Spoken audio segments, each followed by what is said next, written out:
Hi all, welcome to another video of business economics. നമ്മൾ ഇന്ന് ഈ വീഡിയോയിൽ സപ്ലൈനെ കുറിച്ചിട്ടാണ് ഡിസ്കസ് ചെയ്യുന്നത്.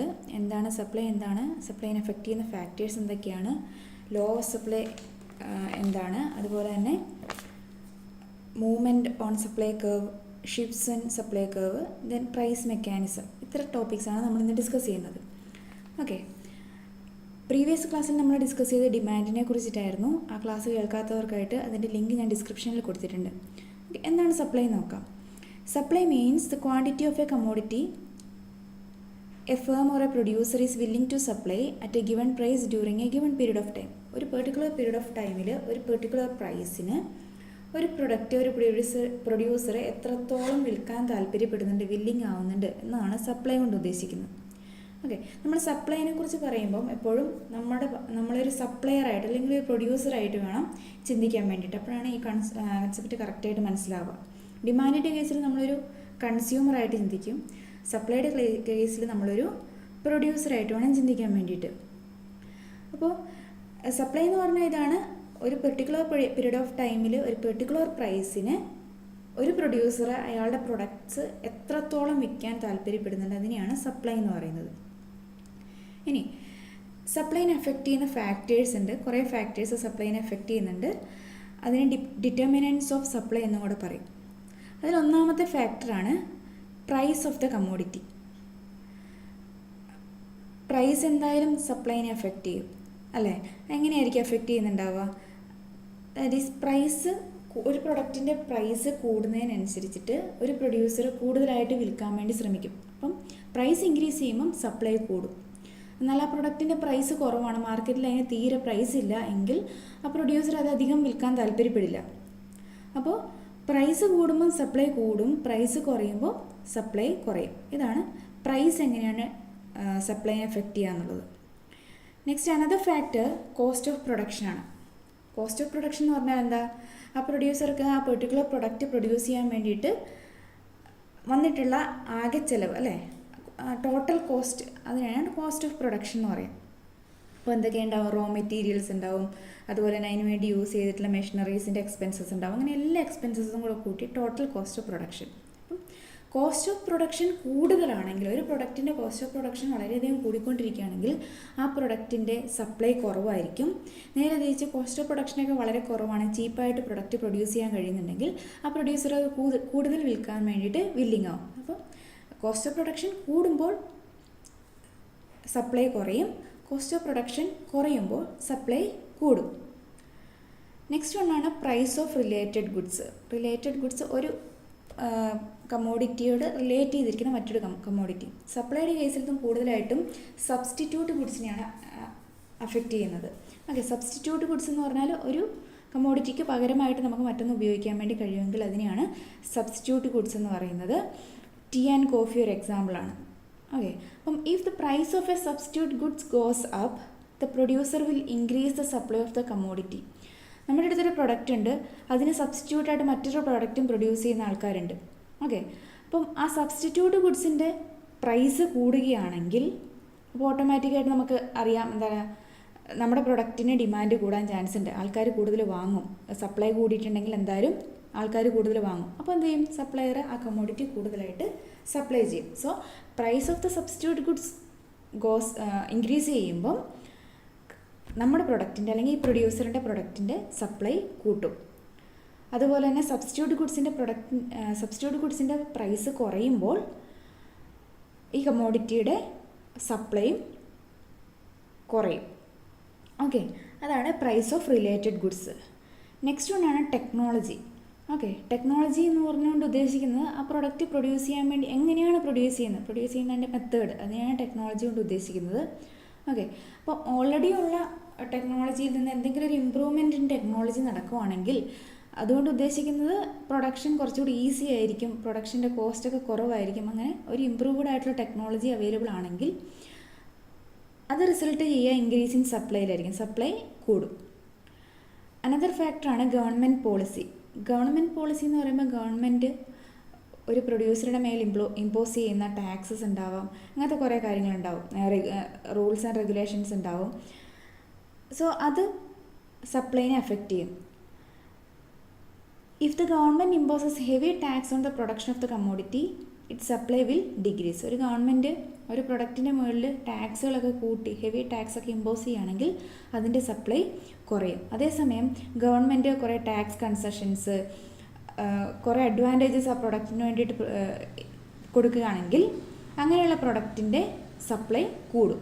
സോ ഗവൺമെൻറ് പോളിസികൾ മാറുന്നതിനനുസരിച്ചിട്ട് സപ്ലൈയിലും വ്യത്യാസം വരും. അനദർ ഫാക്ടറാണ് means of transportation and communication. എന്ന് പറഞ്ഞാൽ ഒരു രാജ്യത്തെ ട്രാൻസ്പോർട്ടേഷൻ ആൻഡ് കമ്മ്യൂണിക്കേഷൻ എത്രത്തോളം ഡെവലപ്ഡ് ആണ് അല്ല എന്ന് നോക്കിയിട്ടും പ്രൊഡക്റ്റിൻ്റെ സപ്ലൈനെ അത് എഫക്റ്റ് ചെയ്യും.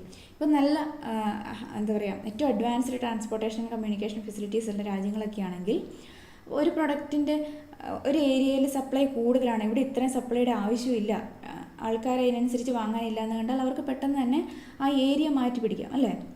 ഏരിയ ഷിഫ്റ്റ് ചെയ്യാൻ വേണ്ടി പറ്റും.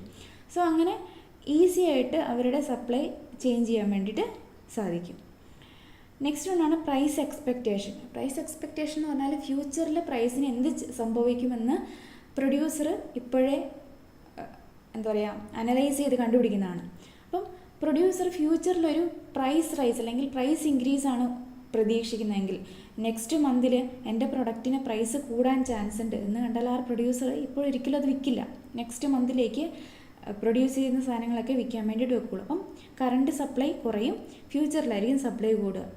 അതേസമയം നിയർ ഫ്യൂച്ചറിലൊരു പ്രൈസ് ഫാളാണ് എക്സ്പെക്റ്റ് ചെയ്യുന്നതെങ്കിൽ, നിയർ ഫ്യൂച്ചറിൽ എന്താണ് ഫ്യൂച്ചറിൽ പ്രൊഡക്റ്റിൻ്റെ പ്രൈസൊക്കെ കുറയാനാണ് ചാൻസ് എന്ന് ഇയാൾ എക്സ്പെക്റ്റ് ചെയ്യുന്നുണ്ടെങ്കിൽ പ്രസൻ്റ്ലി കൂടുതലായിട്ട് സപ്ലൈ നടത്താൻ വേണ്ടിയിട്ട് ശ്രമിക്കും.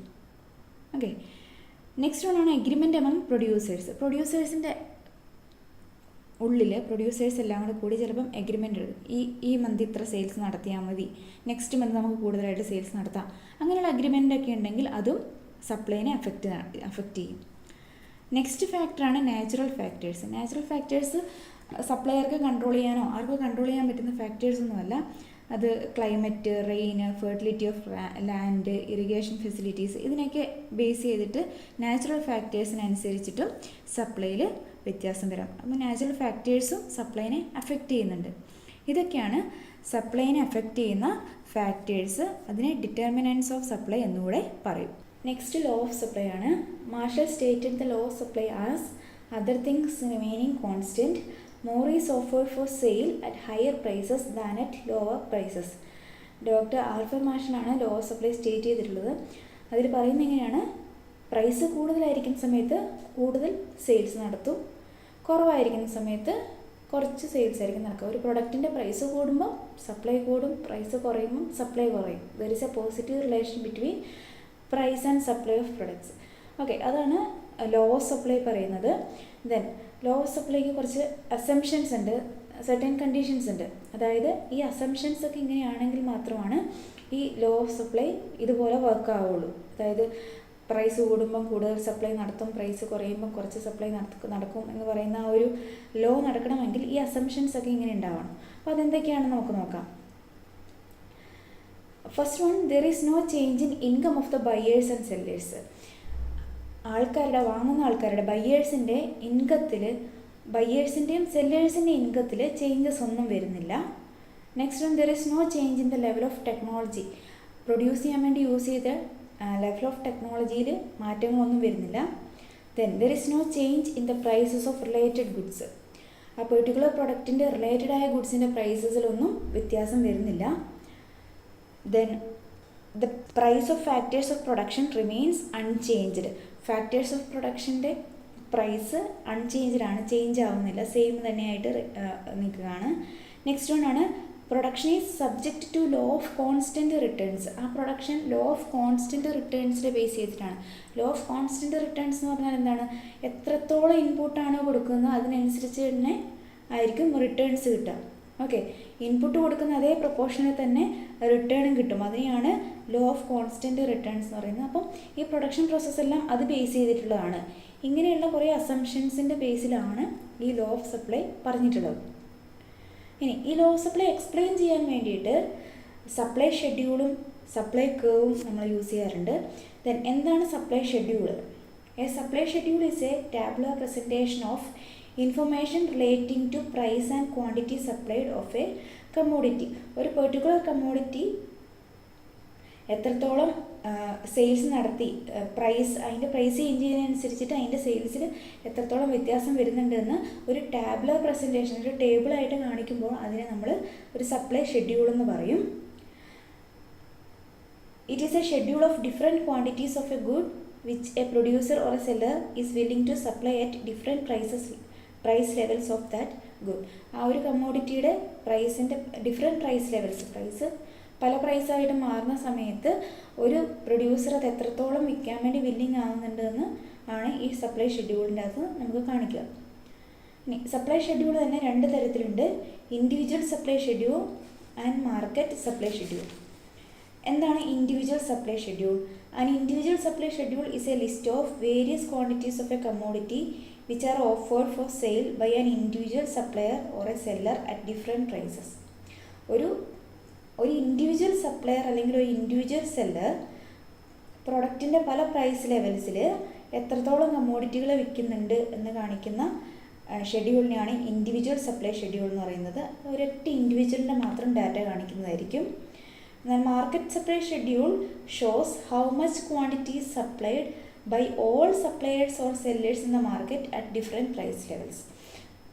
വ്യത്യസ്തമായ പ്രൈസ് ലെവൽസുകൾ വരുമ്പോൾ ഡിഫറെൻറ്റ് പ്രൈസ് ലെവൽസിൽ ഒരു മാർക്കറ്റിലുള്ള എല്ലാ സെല്ലേഴ്സും കൂടെ ടോട്ടൽ എത്ര ക്വാണ്ടിറ്റിയോ ആണ് സെയിൽസ് നടത്തിയിട്ടുള്ളത്, സപ്ലൈ നടത്തിയിട്ടുള്ളത് എന്ന് കാണിക്കുന്നതാണ് മാർക്കറ്റ് സപ്ലൈ ഷെഡ്യൂൾ. അതിൻ്റെ ഒരു സപ്ലൈ ഷെഡ്യൂളിൻ്റെ ഒരു എക്സാമ്പിളാണിത്. അതിൽ നമുക്ക് പ്രൈസ് ഓഫ് പ്രൊഡക്റ്റ് 15, 20, 25 എന്ന് പറഞ്ഞ് കാണിച്ചിട്ടുണ്ട്. Then quantity supplied by individual sellers ആണ് നെക്സ്റ്റ് കാണിച്ചിരിക്കുന്ന 4 കോളം, ABCD. 4 ഇൻഡിവിജ്വൽ സെല്ലേഴ്സാണ്. അവർ സെയിൽസ് നടത്തുന്നത്, അവരുടെ ഇൻഡിവിജ്വൽ സെയിൽസ് അല്ലെങ്കിൽ ഇൻഡിവിജ്വൽ സപ്ലൈ ആണ് നെക്സ്റ്റ് 4 കോളത്തിൽ കാണിക്കുന്നത്. And last column quantity supplied by all sellers, അത് മാർക്കറ്റ് സപ്ലൈ ഷെഡ്യൂളാണ്. ആ മാർക്കറ്റിലെ എല്ലാ സെല്ലേഴ്സും കൂടെ നടത്തിയ സെയിൽസിൻ്റെ ടോട്ടൽ. അപ്പം ഇൻഡിവിജ്വൽ സെല്ലേഴ്സിൻ്റെ ഇൻഡിവിജ്വൽ സപ്ലൈയുടെ ടോട്ടലായിരിക്കും ഈ മാർക്കറ്റ് സപ്ലൈയിൽ കാണുക. ഓക്കെ, നമുക്ക് ഒരു ഇൻഡിവിജ്വലിൻ്റെ കേസ് നോക്കാം. പ്രൈസ് 15 ആകുമ്പോൾ എ എന്ന് പറഞ്ഞ ഇൻഡിവിജ്വൽ സെല്ലറിൻ്റെ സെയിൽസ് 5 ആയിരുന്നു. ദെൻ പ്രൈസ് 15 നിന്ന് 20 ഇൻക്രീസ് ചെയ്തപ്പം സപ്ലൈ 5 നിന്ന് 6 ഇൻക്രീസ് ചെയ്തു. ദെൻ അഗെയിൻ പ്രൈസ് 20 നിന്ന് 25 ഇൻക്രീസ് ചെയ്തപ്പോൾ സപ്ലൈ 6 നിന്ന് 7 ദെൻ 25 to 30 പ്രൈസ് മാറുമ്പോൾ സപ്ലൈ 7 നിന്ന് 8 അല്ലേ. പ്രൈസ് കൂടുന്നതിനനുസരിച്ചിട്ട് സപ്ലൈയും കൂടുന്നുണ്ട്. ഇതാണ് നമ്മൾ ലോ ഓഫ് സപ്ലൈയിൽ പറഞ്ഞിരിക്കുന്നത്. BCD അങ്ങനെ കുറേ ഇൻഡിവിജ്വൽ സപ്ലൈയേഴ്സ് ഉണ്ട്. അവരുടെയൊക്കെ volume of sales, volume of സപ്ലൈയിൽ വ്യത്യാസം വരുന്നുണ്ട്. എങ്കിലും ഈ പ്രൈസ് കൂടുന്നതിനനുസരിച്ചിട്ട് ഇവരുടെ സെയിൽസ് അല്ലെങ്കിൽ സപ്ലൈ കൂടുക തന്നെയാണ് ചെയ്തിട്ടുള്ളത്. ദെൻ മാർക്കറ്റ് സപ്ലൈ ഷെഡ്യൂൾ നോക്കുകയാണെങ്കിൽ ഈ 4 ഇൻഡിവിജ്വൽ സപ്ലയേഴ്സിൻ്റെയും ടോട്ടൽ സപ്ലൈ ആണ് കാണിച്ചിട്ടുള്ളത്. ദെൻ ഈ ഷെഡ്യൂൾ യൂസ് ചെയ്തിട്ട് നമുക്ക് സപ്ലൈ കർവ് വരച്ച് നോക്കാവുന്നതാണ്. സപ്ലൈ കർവ് എന്താണ്? സപ്ലൈ കർവിൻ്റെ ഒരു മോഡലാണ്. സപ്ലൈ കർവ് ഒരു അപ്വേർഡ് മൂവിങ് കർവായിരിക്കും ഉണ്ടാവുക. ഫ്രം ലെഫ്റ്റ് ടു റൈറ്റ്, ലെഫ്റ്റിൽ നിന്ന് റൈറ്റിലേക്ക് മുകളിലേക്ക് പോകുന്ന രീതിയിലായിരിക്കും സപ്ലൈയുടെ കർവ് വരിക. ഓക്കെ, ഈ കേസിൽ നമുക്ക് കാണാം സപ്ലൈ എക്സ് ആക്സിസിൽ കാണിച്ചിട്ടുണ്ട്. ദെൻ പ്രൈസ് വൈ ആക്സിസിലാണ് കാണിച്ചിരിക്കുന്നത്. സോ സപ്ലൈ കർവ് എന്ന് പറയുന്നത് it is a graphical representation of market supply schedule. Supply ഷെഡ്യൂളിൻ്റെ ഒരു ഗ്രാഫിക്കൽ റെപ്രസെൻറ്റേഷനാണ് ഈ സപ്ലൈ കർവ് എന്ന് പറയുന്നത്. ദെൻ പ്രൈസ് സപ്ലൈ 25, 30, 35, 40 എന്ന് പറഞ്ഞ് ഇൻക്രീസ് ചെയ്യുന്നു. ഇപ്പം പ്രൈസ് 15, 20, 25, 30 കൂടുമ്പോൾ സപ്ലൈയും അതുപോലെ തന്നെ കൂടുന്നുണ്ട്. ദെൻ അങ്ങനെ അതിന് കറസ്പോണ്ടിങ് ആയിട്ടുള്ള പോയിന്റുകൾ ഓരോന്ന് യോജിപ്പിച്ചിട്ട് നമ്മളൊരു കർവ് വരയ്ക്കുമ്പോൾ അതിനെ നമ്മൾ സപ്ലൈ കർവ് എന്ന് പറയുന്നു. സപ്ലൈ കർവിൻ്റെ ഷേപ്പ് എന്ന് പറയുന്ന ഒരു അപ്വേർഡ് മൂവിങ് കർവാണ് ഫ്രം ലെഫ്റ്റ് ടു റൈറ്റ്. ഇനി നമ്മൾ നോക്കാൻ പോകുന്ന movement on the supply curve, അതുപോലെ തന്നെ shift in the supply curve. Supply കർവിൽ വരുന്ന ചില ചേഞ്ചസ് ആണ്. ഓക്കെ, ആദ്യം എന്താണ് movement on the supply curve എന്ന് നോക്കാം. When the quantity supplied changes due to change in price only, other factors remains constant, it is called movement along the supply curve. എന്താണ്? Quantity supplied change ആവുന്ന due to changes in price. നമ്മൾ പറഞ്ഞു quantity സപ്ലൈഡിനെ effect ചെയ്യുന്ന കുറേ factors ഉണ്ട്. അതിലൊരു ഫാക്ടറാണ് price. അതുപോലെ പല പല ഫാക്ടേഴ്സ് ഉണ്ട് അല്ലേ, നമ്മൾ കുറച്ച് മുന്നേ ഡിസ്കസ് ചെയ്തതേ ഉള്ളൂ. അപ്പം പ്രൈസിൻ്റെ ചേഞ്ച് കൊണ്ട് മാത്രം ക്വാണ്ടിറ്റി സപ്ലൈഡിൽ ചേഞ്ച് വരികയാണ്, മറ്റ് ഫാക്ടേഴ്സ് എല്ലാം കോൺസ്റ്റൻ്റ് ആയിരിക്കുകയാണ്, ചേഞ്ചസ് ഒന്നുമില്ല എങ്കിൽ അങ്ങനെ വരുന്ന ചേഞ്ചസിനെയാണ് movement along the supply curve എന്ന് പറയുന്നത്. ഓക്കെ, അതിനെ ചേഞ്ച് ഇൻ ക്വാണ്ടിറ്റി സപ്ലൈഡ് എന്നൂടെ പറയും. അതിന് പറയുന്ന മറ്റൊരു പേരാണ് change in quantity supplied. Then ഈ movement along the supply curve രണ്ട് രീതിയിൽ വരാം. ഒന്നെങ്കിൽ എക്സ്പാൻഷൻ അല്ലെങ്കിൽ extension of supply and contraction of supply. Okay, expansion of സപ്ലൈയും കോൺട്രാക്ഷൻ ഓഫ് സപ്ലൈയും.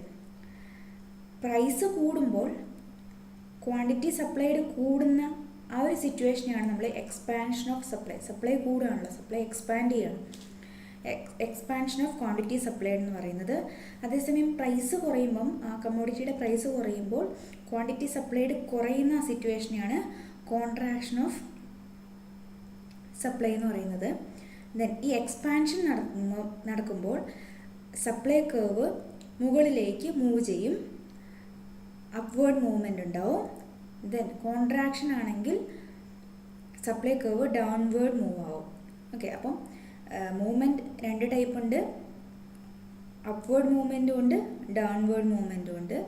എക്സ്പാൻഷൻ ആണെങ്കിൽ അപ്വേർഡ് മൂവ്മെൻ്റ് ആയിരിക്കും, കോൺട്രാക്ഷൻ ആണെങ്കിൽ ഡൗൺവേർഡ് മൂവ്മെൻ്റ് ആയിരിക്കും. ഇനി ഇതൊന്ന് നമുക്ക് ഗ്രാഫിക്കലി നോക്കാം. ഈ ഗ്രാഫിൽ നമുക്ക് കാണാം പി എന്നാണ് ഒറിജിനൽ പ്രൈസ്, ക്യൂ എന്നുള്ളതാണ് ഒറിജിനൽ ക്വാണ്ടിറ്റി. ഓക്കെ, എക്സ് ആക്സിസിൽ ക്വാണ്ടിറ്റി സപ്ലൈഡ് ആണ്, വൈ ആക്സിസിൽ പ്രൈസ് ആണ്. അതിൽ പിയും P1 P2 എന്ന് പറയുന്ന പ്രൈസിൽ വരുന്ന ഓരോരോ ചേഞ്ചസ് ആണ്. Q1 Q2 എന്ന് പറയുന്നത് ക്വാണ്ടിറ്റി സപ്ലൈഡിൽ വരുന്ന ചേഞ്ചസും. സോ ഒറിജിനലി ആ പ്രൊഡക്റ്റിൻ്റെ പ്രൈസ് P ആയിരുന്നു, അപ്പോൾ ക്വാണ്ടിറ്റി സപ്ലൈഡ് Q ആണ്.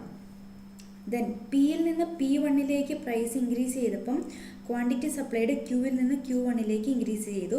അപ്പം വരുന്ന പോയിന്റ് കുറച്ചുകൂടെ മുകളിലേക്ക് ഒരു പോയിന്റ് ആയിരിക്കും കിട്ടുക. അന്നേരം നമ്മൾ സപ്ലൈ കർവ് എന്ത് ചെയ്യും, മുകളിലേക്ക് വരയ്ക്കും. സോ അതാണ് upward movement of supply curve. ആ ഒരു സിറ്റുവേഷൻ നമ്മൾ എക്സ്പാൻഷൻ ഓഫ് ക്വാണ്ടിറ്റി സപ്ലൈഡ് എന്നാണ് പറയുക.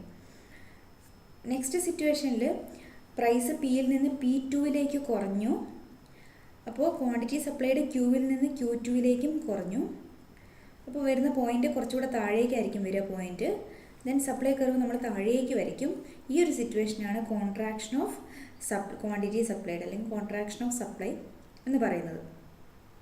നെക്സ്റ്റ് വണ്ണാണ് shift in supply curve. Supply curve movement പോലെ തന്നെ വേറൊരു സിറ്റുവേഷനാണ് shift in supply curve. The change in supply due to change in any of the factors other than price is called shift in supply curve. എന്താണ്, quantity supply change ആവുന്നുണ്ട്, price ഒഴികെ മറ്റെന്തെങ്കിലും ഫാക്ടേഴ്സിൻ്റെ ചേഞ്ചസും ഉണ്ട്. Price constant ആയിരിക്കും, മറ്റു ഫാക്ടേഴ്സിൻ്റെ ചേഞ്ചസും ഉണ്ട്. സപ്ലൈയിൽ change വരികയാണെങ്കിൽ അതിനെയാണ് ഷിഫ്റ്റ് ഇൻ സപ്ലൈ കർവ് എന്ന് പറയുന്നത്. അതിനെ ചേഞ്ച് ഇൻ സപ്ലൈ എന്നുകൂടെ പറയും. ഇതിന് പറയുന്ന മറ്റൊരു പേരാണ് ചേഞ്ച് ഇൻ സപ്ലൈ. ഓക്കെ, ഈ ചേഞ്ച് ഇൻ സപ്ലൈ രണ്ട് രീതിയിൽ വരാം. ഒന്നെങ്കിൽ സപ്ലൈ കർവ് ലെഫ്റ്റിലേക്ക് ഷിഫ്റ്റ് ചെയ്യാം, അല്ലെങ്കിൽ സപ്ലൈ കർവ് റൈറ്റിലേക്ക് ഷിഫ്റ്റ് ചെയ്യാം. ലെഫ്റ്റിലേക്ക് ഷിഫ്റ്റ് ചെയ്യുന്നതിന് ഡിഗ്രീസ് ഇൻ സപ്ലൈ എന്നും റൈറ്റിലേക്ക് ഷിഫ്റ്റ് ചെയ്യുന്നതിന് ഇൻക്രീസ് ഇൻ സപ്ലൈ എന്ന് പറയും. ഓക്കെ, പ്രൈസ് കോൺസ്റ്റൻ്റ് ആയിരിക്കുമ്പോൾ അതർ ഫാക്ടേഴ്സ് അഫക്റ്റിംഗ് സപ്ലൈ, മറ്റ് ഫാക്ടേഴ്സ് ഉണ്ടല്ലോ സപ്ലൈനെ എഫക്റ്റ് ചെയ്യുന്നത്, അതിലെന്തെങ്കിലുമൊക്കെ ചേഞ്ചസ് വരുന്നത് കൊണ്ട് ക്വാണ്ടിറ്റി സപ്ലൈഡ് കുറയുകയാണെങ്കിൽ സപ്ലൈ കർവ് ലെഫ്റ്റിലേക്ക് ഷിഫ്റ്റ് ആവും.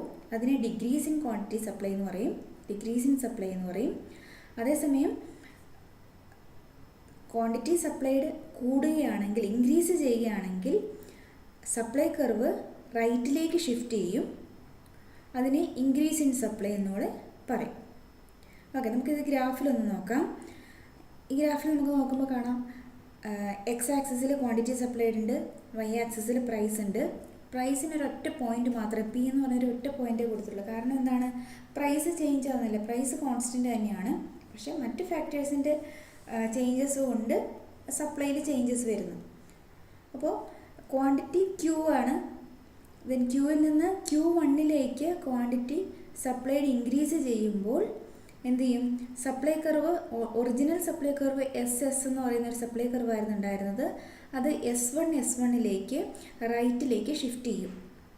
ഓക്കെ, അപ്പോൾ ഇൻക്രീസ് ഇൻ ക്വാണ്ടിറ്റി സപ്ലൈഡ് നടക്കുമ്പം rightward shift of the supply കർവാണ് ഉണ്ടാവുക.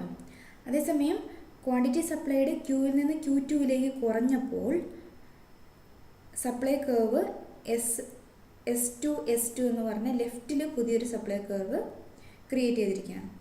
സോ ഇതാണ് shift in supply curve. Shift in supply curve എന്ന് പറയുമ്പോൾ നമ്മൾ നേരത്തെ മൂവ്മെൻറ്റിൻ്റെ കേസിൽ അതേ സപ്ലൈ കർവിൽ തന്നെയാണ് മൂവ്മെൻറ്റ്, മുകളിലേക്കും അപ്വേർഡും ഡൗൺവേർഡ് മൂവ്മെൻറ്റ് ഉണ്ടായിരുന്നത്. എന്നാൽ ഷിഫ്റ്റിൻ്റെ കേസിൽ പുതിയ 2 സപ്ലൈ കർവുകൾ ലെഫ്റ്റിലും റൈറ്റിലും ഷിഫ്റ്റ് ചെയ്തിട്ടുണ്ടാവുക. ന്യൂ സപ്ലൈ കർവ് നമ്മൾ വരയ്ക്കേണ്ടി വരും. ഓക്കെ, ഇതാണ് ഷിഫ്റ്റ് ഇൻ സപ്ലൈ കർവ്. ഇനി നമുക്ക് രണ്ടിൻ്റെയും ഡിഫറൻസസ് നോക്കാം. What are the differences between movement on supply curve and shift in supply curve? So first തന്നെ movement occurs when price of a product changes. ഒന്നാമത്തെ difference എന്താണ്, എന്തുകൊണ്ടാണ് സപ്ലൈയിൽ ചേഞ്ച് വരുന്നതെന്ന് നോക്കിയിട്ട് നമുക്ക് ഫസ്റ്റ് ഡിഫറൻസ് പറയാം. മൂവ്മെൻറ്റ് ഒക്കർ ചെയ്യാനുള്ള കാരണം പ്രൈസിൽ വരുന്ന വ്യത്യാസം കൊണ്ടാണ്. എന്നാൽ ഷിഫ്റ്റ് ഒക്കർ ചെയ്യാനുള്ള കാരണം പ്രൈസ് ഒഴികെ മറ്റു ഫാക്ടേഴ്സിൻ്റെ ചേഞ്ചസ് കൊണ്ട് ക്വാണ്ടിറ്റി സപ്ലൈയിൽ ചേഞ്ചസ് വരുമ്പോഴാണ് ഷിഫ്റ്റ് ഓഫ് സപ്ലൈ കർവ് നടക്കുക. Next difference, movement is also called change in quantity supplied. മൂവ്മെൻറ്റിനെ പറയുന്ന മറ്റൊരു പേരാണ് ചേഞ്ച് ഇൻ ക്വാണ്ടിറ്റി സപ്ലൈഡ്. ഷിഫ്റ്റിനെ പറയുന്ന മറ്റൊരു പേരാണ് change in supply.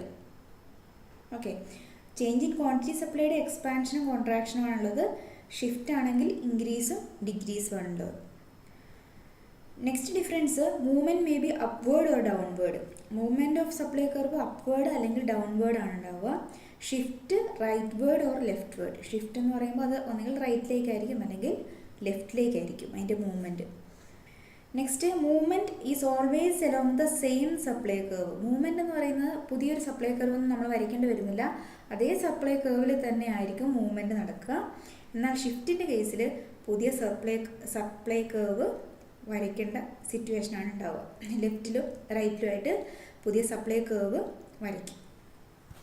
Next area price മെക്കാനിസമാണ് അല്ലെങ്കിൽ മാർക്കറ്റ് മെക്കാനിസം എന്ന് പറയും. Price mechanism refers to the process of price determination by the interaction of free market forces of demand and supply. അതായത് മാർക്കറ്റിൽ ഡിമാൻഡും സപ്ലൈയും തമ്മിലുള്ള ഇൻട്രാക്ഷൻ കൊണ്ട് മാർക്കറ്റ് പ്രൈസ് ഡിറ്റർമൈൻ ചെയ്യുന്ന ആ ഒരു പ്രോസസ്സിനെയാണ് പ്രൈസ് മെക്കാനിസം എന്ന് പറയുന്നത്. ഓക്കെ, ഈ പ്രൈസ് മെക്കാനിസത്തിൽ 3 കോമ്പണൻസ് ആണ് മെയിനായിട്ട് വരുന്നത്. ഒന്ന് ഡിമാൻഡ്, പിന്നൊന്ന് സപ്ലൈ, അതുപോലെ തന്നെ ഇക്വിലിബ്രിയം പ്രൈസ്. എന്താണ് ഡിമാൻഡ്, എന്താണ് സപ്ലൈ എന്നെല്ലാം നമുക്കറിയാം. ഇനി എന്താണ് ഇക്വിലിബ്രിയം പ്രൈസ്, അല്ലെങ്കിൽ ആദ്യം നമുക്ക് എന്താണ് ഇക്വിലിബ്രിയം നോക്കാം.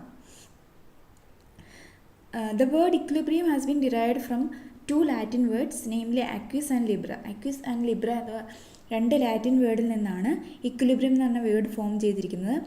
അതിൻ്റെ ഒരു മീനിങ് എന്ന് പറയുന്നത് ഈക്വൽ ബാലൻസ് എന്നാണ്. ആക്വിസ് എന്ന് പറഞ്ഞാൽ ഈക്വൽ, ലിബ്ര എന്ന് പറഞ്ഞാൽ ബാലൻസ്. അപ്പം ഇക്വിലിബ്രിയം എന്ന് പറയുമ്പോൾ ഈക്വൽ ബാലൻസ് എന്നൊരു മീനിങ് ആണ് വരിക.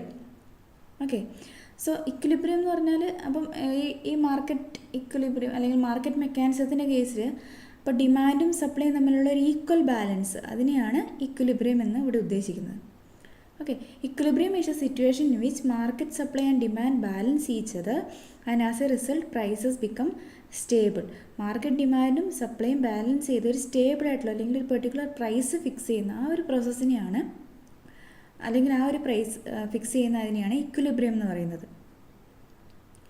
ഇനി എങ്ങനെയായിരിക്കും പ്രൈസ് ചേഞ്ച് ചെയ്യാം, ഡിമാൻഡിൽ വ്യത്യാസം വരാം. അപ്പോൾ എങ്ങനെയാണ് വീണ്ടും ഇക്വിലിബ്രിയത്തിലേക്ക് എത്തുക? If the price rises to high, നമ്മുടെ പ്രൊഡക്റ്റിൻ്റെ പ്രൈസ് ഭയങ്കരമായിട്ട് കൂടുകയാണ്. അപ്പം സപ്ലൈയുടെ ഭാഗത്തുനിന്ന് ചിന്തിക്കുമ്പോൾ എന്ത് ചെയ്യും, പ്രൈസ് കൂടുമ്പം കൂടുതലായിട്ട് സപ്ലൈ ചെയ്യും. സെല്ലേഴ്സ് എന്താണ് കൂടുതൽ സെയിൽസ് നടത്താൻ വേണ്ടി അവർക്ക് ഒരു മോട്ടിവേഷൻ ഉണ്ടാവും അല്ലേ, പ്രൈസ് കൂടുതലാണ് കൂടുതൽ വിറ്റേക്കാമെന്നൊരു മോട്ടിവേഷൻ ഉണ്ടാവും. പക്ഷേ ബയ്യേഴ്സിൻ്റെ കേസിലോ അവർ പ്രൈസ് കൂടുതലാണല്ലോ എന്ന് വിചാരിച്ചുകൊണ്ട് എന്താ പറയുക കൂടുതൽ വാങ്ങില്ല. Okay, they buy less. അവരുടെ ഡിമാൻഡ് അപ്പോൾ കുറവായിരിക്കും. ബയേഴ്സിൻ്റെ കേസ് നോക്കുമ്പോൾ ഡിമാൻഡ് കുറവായിരിക്കും, പക്ഷേ സെല്ലേഴ്സ് കൂടുതൽ സെയിൽ നടത്താൻ വേണ്ടി ശ്രമിക്കും. So as a result demand decreases and gradually the price also decreases. ആൾക്കാർ വാങ്ങാനില്ലെങ്കിൽ പതിയെ പ്രൈസും കുറയും. അങ്ങനെ വീണ്ടും അത് ഇക്വിലിബ്രിയം പ്രൈസിലേക്ക് എത്തുമെന്നാണ് ഈ മാർക്കറ്റ് മെക്കാനിസം അല്ലെങ്കിൽ പ്രൈസ് മെക്കാനിസം പറയുന്നത്. ഓക്കെ, ഇത് ഒരു ഗ്രാഫിക്കലായിട്ട് നമ്മൾ കാണിക്കുമ്പോൾ ഈ ഗ്രാഫ് നോക്കിയാൽ നിങ്ങൾക്ക് മനസ്സിലാവും. പ്രൈസും ക്വാണ്ടിറ്റിയും കാണിച്ചിട്ടുണ്ട്. ഡിമാൻഡ് കർവ് ലെഫ്റ്റിൽ നിന്ന് റൈറ്റിലേക്ക് ഡൗൺവേർഡ് താഴേക്ക് പോകുന്ന കർവാണ് ഡിമാൻഡ് കർവ് DD. അതുപോലെ തന്നെ SS എന്ന അപ്വേർഡ് മൂവ്മെൻറ്റിലുള്ള സപ്ലൈ കർവാണ്. ഇത് രണ്ടും ഇൻ്റർസെക്റ്റ് ചെയ്യുന്ന പോയിൻ്റ്, രണ്ടും കൂടെ കൂട്ടിമുട്ടുന്ന ഒരു പോയിൻ്റ് ഉണ്ട്. അത് നമ്മൾ E എന്ന് പറഞ്ഞ് കാണിച്ചിരിക്കുന്നത്. ആ പോയിൻ്റാണ് equilibrium point. Okay, equilibrium point of equilibrium എന്ന് പറയുന്നത് ഡിമാൻഡ് കർവും സപ്ലൈ കർവും ഇൻ്റർസെക്റ്റ് ചെയ്യുന്ന ആ പോയിൻറ്റിനെയാണ്. ദെൻ ഈ ഇക്വിലിബ്രിയം പോയിന്റിൽ നിന്ന് പ്രൈസിലേക്ക് ഡയറക്റ്റ് പോകുമ്പോൾ കിട്ടുന്ന പ്രൈസിനെ നമ്മൾ ഇക്വിലിബ്രിയം പ്രൈസ് എന്നും, ഇക്വിലിബ്രിയം പോയിന്റിൽ നിന്ന് നേരെ താഴേക്ക് വരച്ചാൽ ക്വാണ്ടിറ്റിയിൽ നമ്മൾ എത്തുമ്പോൾ അതിനെ ഇക്വിലിബ്രിയം ക്വാണ്ടിറ്റി എന്നും പറയും. ഓക്കെ, സോ ഇക്വിലിബ്രിയം എന്ന് പറയുന്ന ഏരിയ, ഇക്വിലിബ്രിയം എന്ന് പറഞ്ഞാൽ നോ പ്രോഫിറ്റ് നോ ലോസ് അല്ലെങ്കിൽ ഒരു ഈക്വൽ ബാലൻസ് എന്നൊക്കെയാണ് ഇതുകൊണ്ട് മീൻ ചെയ്യുന്നത്. ഓക്കെ, നെക്സ്റ്റ് ഒരു ഏരിയയാണ് ന്യൂ ഇക്വിലിബ്രിയം എന്ന് പറയുന്നത്. നമ്മളിപ്പോൾ ഇക്വിലിബ്രിയം പഠിച്ചല്ലോ. അപ്പം ഇക്വിലിബ്രിയം ഡിമാൻഡും സപ്ലൈയും ഇൻ്റർസെക്റ്റ് ചെയ്യുന്ന പോയിൻ്റ് ആണെന്നൊക്കെ പറഞ്ഞു. അപ്പോൾ ഡിമാൻഡിലും സപ്ലൈയിലും വ്യത്യാസം വരുന്നതിനനുസരിച്ചിട്ട് ഇക്വിലിബ്രിയത്തിലും വ്യത്യാസം വരും. ഓക്കെ, അത് പല സിറ്റുവേഷൻസ് ഉണ്ടാവും. ഡിമാൻഡിൽ മാത്രം വ്യത്യാസം വരാം, സപ്ലൈയിൽ മാത്രം വ്യത്യാസം വരാം. ഓക്കെ, അപ്പം ആ ഒരു 3-4 സിറ്റുവേഷൻസ് ആയിട്ട് നമുക്ക് നോക്കാം. ഫസ്റ്റ് സിറ്റുവേഷൻ എന്ന് പറയുന്നത് if the demand increases and supply remains same. Demand കൂടുന്നു, സപ്ലൈ സെയിം ആയിട്ട് നിൽക്കുന്നു. ഓക്കെ, ഈ ഡയഗ്രാം ഒന്ന് നമുക്ക് നോക്കിയാൽ മനസ്സിലാവും. ഓൾറെഡി ഉണ്ടായിരുന്നത് SS എന്ന് പറഞ്ഞ സപ്ലൈ കർവ്, DD എന്ന് പറയുന്ന ഡിമാൻഡ് കർവ്. അത് രണ്ട് ഇൻ്റർസെക്റ്റ് ചെയ്യുന്ന പോയിൻ്റാണ് E എന്ന് പറഞ്ഞ ഇക്വിലിബ്രിയം പോയിൻ്റ് ആയിരുന്നു. അതിന് നേരെയുള്ളത് P എന്ന് പറഞ്ഞ P equilibrium price, Q equilibrium quantity. Then എന്ത് സംഭവിച്ചു? ഡിമാൻഡ് കൂടി സപ്ലൈയിൽ വ്യത്യാസമൊന്നും വന്നില്ല. ഡിമാൻഡ് കൂടി സപ്ലൈയിലൊന്നും വ്യത്യാസമൊന്നും വന്നില്ല. അപ്പോൾ ഡിമാൻഡ് കൂടി എന്ന് പറയുമ്പോൾ ഡിമാൻഡ് കർവ്, ക്വാണ്ടിറ്റി ഡിമാൻഡ് കൂടി എന്ന് പറയുമ്പോൾ ഡിമാൻഡ് കർവ് റൈറ്റിലേക്ക് ഷിഫ്റ്റ് ചെയ്തു, D1ലേക്ക് ഷിഫ്റ്റ് ചെയ്തു. ഓക്കെ, അങ്ങനെ വരുമ്പം സപ്ലൈയിൽ വ്യത്യാസം വരുന്നില്ല, അതുകൊണ്ട് സപ്ലൈ കർവ് സെയിം തന്നെയാണ്. അപ്പോൾ പുതിയ ഒരു ഇക്വിലിബ്രിയം പോയിൻ്റ് നമുക്ക് കിട്ടും, E1 എന്ന് പറഞ്ഞൊരു ഇക്വിലിബ്രിയം പോയിൻ്റ് കിട്ടും. ദെൻ E1ന് നേരെ വരയ്ക്കുമ്പോൾ നമുക്ക് P1 എന്ന പ്രൈസും കിട്ടും.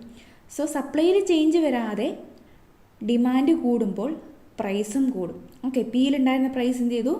P1ലേക്ക് ഇൻക്രീസ് ചെയ്തു. അപ്പോൾ സപ്ലൈയിൽ ചേഞ്ച് വരാതെ ഡിമാൻഡ് ഇൻക്രീസ് ചെയ്യുമ്പോൾ പ്രൈസും ഇൻക്രീസ് ആവും. നെക്സ്റ്റ് രണ്ടാമത്തെ സിറ്റുവേഷൻ എന്ന് പറയുന്നത് if the demand decreases supply does not change. നേരെ ഓപ്പോസിറ്റ്. എന്താണ്? ഡിമാൻഡ് കുറയുന്നു, സപ്ലൈയിൽ വ്യത്യാസമൊന്നും വരുന്നില്ല. ഡിമാൻഡ് കർവിൽ മാത്രമേ വ്യത്യാസം വരുന്നുള്ളൂ, സപ്ലൈ സെയിം തന്നെ. ഈ ഡയഗ്രാം നോക്കിയേ. ഫസ്റ്റ് ഉണ്ടായിരുന്ന ഡിമാൻഡ് കർവ് എന്ന് പറയുന്നത് DD ആണ്, supply curve SS. Then demand കുറഞ്ഞു എന്ന് പറയുമ്പോൾ ഡിമാൻഡ് കർവ് ലെഫ്റ്റിലേക്ക് ഷിഫ്റ്റ് ആവും. അപ്പോൾ പുതിയ ഡിമാൻഡ് കർവ് നമുക്ക് കിട്ടി D2. ദെൻ D2യും SS എന്ന് പറഞ്ഞ സപ്ലൈ കർവും കൂടി ഇൻ്റർസെക്റ്റ് ചെയ്യുന്ന പോയിൻ്റാണ് E2 എന്ന് പറഞ്ഞ ഇക്വിലിബ്രിയം പോയിൻ്റ്. ഓക്കെ, അത് പുതിയ ഇക്വിലിബ്രിയമാണ്. ആദ്യത്തെ ഇക്വിലിബ്രിയം E ഉണ്ട്, പുതിയ ഇക്വിലിബ്രിയം E2. ഡയറക്റ്റ് നമ്മൾ പ്രൈസിലേക്ക് വരയ്ക്കുമ്പോൾ P2 എന്ന പ്രൈസും കിട്ടും. E2ൽ നിന്ന് നേരെ താഴേക്ക് ക്വാണ്ടിറ്റിയിലേക്ക് വരയ്ക്കുമ്പോൾ Q2 എന്ന് പറഞ്ഞ ക്വാണ്ടിറ്റിയും കിട്ടും. ഓക്കെ, അപ്പോൾ ഇതിൽ നിന്ന് നമുക്ക് എന്ത് മനസ്സിലാക്കാം? സപ്ലൈയിൽ ചേഞ്ച് വരാതെ ഡിമാൻഡ് കുറയുകയാണെങ്കിൽ പ്രൈസും കുറയും. പ്രൈസ് Pയിൽ നിന്ന് P2ലേക്ക് കുറയും. ഇനി മൂന്നാമത്തെ situation if the supply increases demand does not change. Supply കൂടുന്നു, ഡിമാൻഡിൽ വ്യത്യാസം ഒന്നും വരുന്നില്ല. ഓക്കെ, ഈ ഡയഗ്രാം നോക്കുക. Demand curve DD, supply curve SS, രണ്ടും കൂടി ഇൻ്റർസെക്റ്റ് ചെയ്യുന്ന പോയിൻ്റ് E ഇക്വിലിബ്രിയം പോയിൻ്റ്. അതിന് നേരെ ഇക്വിലിബ്രിയം പ്രൈസും ഇക്വിലിബ്രിയം ക്വാണ്ടിറ്റി ഉണ്ട്. ഇനി സപ്ലൈ ഇൻക്രീസ് ചെയ്യുന്നു എന്ന് പറയുമ്പോൾ സപ്ലൈ കർവ് റൈറ്റിലേക്ക് ഷിഫ്റ്റ് ആവും. ഓക്കെ, S1 എന്ന് പറഞ്ഞ പുതിയൊരു സപ്ലൈ കർവ് അവിടെ ഫോം ചെയ്തിട്ടുണ്ട്. പക്ഷേ ഡിമാൻഡ് കർവിൽ വ്യത്യാസമൊന്നും വരുന്നില്ല. സോ അത് ഇൻ്റർസെക്റ്റ് ചെയ്യുന്ന പോയിൻ്റ് E1 എന്ന് പറഞ്ഞിട്ട് നമുക്ക് പുതിയ ഇക്വിലിബ്രിയം പോയിൻ്റ് കിട്ടും. അതിന് ഡയറക്റ്റായിട്ട് വരയ്ക്കുമ്പോൾ price P1, quantity Q1. Okay, അപ്പം ക്വാണ്ടിറ്റി സപ്ലൈഡ് ഇൻക്രീസ് ആയി, പക്ഷേ പ്രൈസ് എന്ത് സംഭവിച്ചു? കുറഞ്ഞു. ഡിമാൻഡിൽ വ്യത്യാസം വരാതെ സപ്ലൈ മാത്രം ഇൻക്രീസ് ചെയ്യുമ്പം പ്രൈസ് കുറയും, Pയിൽ നിന്ന് P1ലേക്ക് കുറഞ്ഞു. ഇനി നാലാമത്തെ സിറ്റുവേഷനാണ് if supply decreases demand remains same. Supply കുറയുകയാണ്, ഡിമാൻഡ് സെയിം തന്നെ. എങ്കിൽ എന്തായിരിക്കും സംഭവിക്കുക എന്നുള്ളത്. ഓക്കെ, ഇവിടെ ഡി എന്ന് പറഞ്ഞ ഡിമാൻഡ് കർവ് ഉണ്ട്, എസ് എന്ന് പറഞ്ഞുള്ള സപ്ലൈ കർവ് ഉണ്ട്. രണ്ടും ഇൻ്റർസെക്റ്റ് ചെയ്യുന്ന പോയിന്റ് ഇക്വിലിബ്രിയം പോയിന്റ് ആണ്. ഇക്വിലിബ്രിയം പോയിന്റ് നേരെ ഇക്വിലിബ്രിയം പ്രൈസും ക്വാണ്ടിറ്റിയും ഉണ്ട്. ദെൻ സപ്ലൈ കുറയുക എന്ന് പറയുമ്പോൾ സപ്ലൈ കർവ് ലെഫ്റ്റിലേക്ക് ഷിഫ്റ്റ് ചെയ്യും. ഓക്കെ, സപ്ലൈ കർവ് ലെഫ്റ്റിലേക്ക് ഷിഫ്റ്റ് ചെയ്തു, ഡിമാൻഡ് കർവിൽ വ്യത്യാസമൊന്നും വരുന്നില്ല. അതുകൊണ്ട് തന്നെ നമുക്ക് E2 എന്ന് പറഞ്ഞ പോയിന്റിൽ പുതിയ ഇക്വിലിബ്രിയം കിട്ടും. E2 എന്ന പോയിന്റിലെ പുതിയ ഇക്വിലിബ്രിയത്തിന് ഡയറക്റ്റ് ആയിട്ട് കറസ്പോണ്ടിങ് ആയിട്ടുള്ള പ്രൈസ് P2ഉം കറസ്പോണ്ടിങ് ആയിട്ടുള്ള ക്വാണ്ടിറ്റി Q2 ആണ്. ഓക്കെ, ക്വാണ്ടിറ്റി സപ്ലൈഡ് കുറഞ്ഞു, Qയിൽ നിന്ന് Q2ലേക്ക് കുറഞ്ഞു. പക്ഷേ അന്നേരം എന്ത് സംഭവിച്ചു? പ്രൈസ് കൂടി. പ്രൈസ് Pയിൽ നിന്ന് P2ലേക്ക് ഇൻക്രീസ് ചെയ്തു. അപ്പോൾ ഡിമാൻഡിൽ വ്യത്യാസം വരാതെ സപ്ലൈ കുറയുകയാണെങ്കിൽ പ്രൈസ് ഇൻക്രീസ് ചെയ്യും എന്നാണ് നമുക്കിതിൽ നിന്ന് മനസ്സിലാവുന്നത്. അതായത് ഡിമാൻഡിൽ വ്യത്യാസം വരാതെ സപ്ലൈ കുറയുകയാണെങ്കിൽ പ്രൈസ് ഇൻക്രീസ് ചെയ്യും. ഇതാണ് ഒരു 4 സിറ്റുവേഷൻസ്. ഇനി ഒരു സിറ്റുവേഷൻ നമുക്ക് നോക്കുകയാണെങ്കിൽ, if both demand and supply increases to the same extent, ഡിമാൻഡും സപ്ലൈയും ഒരുപോലെ ഒരേ പ്രൊപ്പോർഷനിൽ ഇൻക്രീസ് ചെയ്യുകയാണെങ്കിൽ then the equilibrium price will remains same. Equilibrium പ്രൈസിനോ വ്യത്യാസമൊന്നും ഉണ്ടാവില്ല. പക്ഷേ equilibrium quantity of course increase ചെയ്യും. ഇക്വിലിബ്രിയം ക്വാണ്ടിറ്റി വ്യത്യാസം വരും. കാരണം എന്താണ്? ക്വാണ്ടിറ്റി ചേഞ്ച് ചെയ്യുന്നുണ്ടല്ലോ, സപ്ലൈയും ഡിമാൻഡും ചേഞ്ച് ചെയ്യുന്നുണ്ട് ഒരേ ലെവലിൽ. പക്ഷേ ഇക്വിലിബ്രിയം പ്രൈസ് സെയിം തന്നെയായിരിക്കും, അതിൽ വ്യത്യാസമൊന്നും വരില്ല. അതേപോലെ another situation, if both demand and supply decrease to the same extent, ഒരുപോലെ ഡിമാൻഡും സപ്ലൈയും ഡിഗ്രീസ് ചെയ്താലും then also the equilibrium price remains same. ആ ഒരു സിറ്റുവേഷനിലും ഇക്വിലിബ്രിയം പ്രൈസിൽ വ്യത്യാസമൊന്നും വരില്ല, പക്ഷേ ക്വാണ്ടിറ്റി കുറയും. ക്വാണ്ടിറ്റി കുറയുന്നതായിട്ടാണല്ലോ നമ്മൾ പറയുന്നത്. ക്വാണ്ടിറ്റി ഡിമാൻഡും ക്വാണ്ടിറ്റി സപ്ലൈഡും ഒരേ രീതിയിൽ ഒരേ പ്രൊപ്പോർഷനിൽ കുറയുകയാണെങ്കിലും കൂടുകയാണെങ്കിലും ക്വാണ്ടിറ്റിയിൽ മാത്രമേ ചേഞ്ചസ് വരുള്ളൂ, പ്രൈസിൽ ഒരു വ്യത്യാസവും വരില്ല. Price remains the same. Okay, ഇതാണ് ന്യൂ ഇക്വിലിബ്രിയത്തിൽ പഠിക്കാനുള്ള. ന്യൂ ഇക്വിലിബ്രിയം നമുക്കൊരു 4, 5, 6 സിറ്റുവേഷനായിട്ട് പഠിക്കാനുണ്ട്. 6 സിറ്റുവേഷനിൽ 4 എണ്ണമെങ്കിലും ഗ്രാഫ് വെച്ച് എക്സ്പ്ലെയിൻ ചെയ്യേണ്ടി വരും. ഓക്കെ, അപ്പോൾ ഇന്നത്തെ നമ്മുടെ വീഡിയോയിൽ നമ്മൾ സപ്ലൈനെ കുറിച്ചിട്ട്, law of supply and details എല്ലാം, അതുപോലെ തന്നെ പ്രൈസ് മെക്കാനിസം, ഇക്വിലിബ്രിയം എന്താണ്, ന്യൂ ഇക്വിലിബ്രിയം എങ്ങനെയാണ് ഫോം ചെയ്യുന്നത് എന്നുള്ള കാര്യങ്ങളൊക്കെയാണ് ഡിസ്കസ് ചെയ്തത്. എല്ലാവർക്കും മനസ്സിലായെന്ന് വിചാരിക്കുന്നു. ഇതോടുകൂടി ബിസിനസ്, എക്കണോമിക്സ്, മാർക്കറ്റ്സ് എന്ന് പറഞ്ഞ ഒരു 1ാമത്തെ ചാപ്റ്റർ കംപ്ലീറ്റ് ആയി. ഓക്കെ, നിങ്ങൾക്ക് എൻ്റെ വീഡിയോ ഇഷ്ടപ്പെടുകയാണെങ്കിൽ ലൈക്ക് ചെയ്യുക, അതുപോലെ തന്നെ പേജ് സബ്സ്ക്രൈബ് ചെയ്യുക. ഇതിന് മുമ്പുള്ള വീഡിയോസിൻ്റെയൊക്കെ ലിങ്ക് ഞാൻ ഡിസ്ക്രിപ്ഷനിൽ കൊടുത്തിട്ടുണ്ട്. എല്ലാവരും മസ്റ്റായിട്ടും കാണുക. Okay, thank you.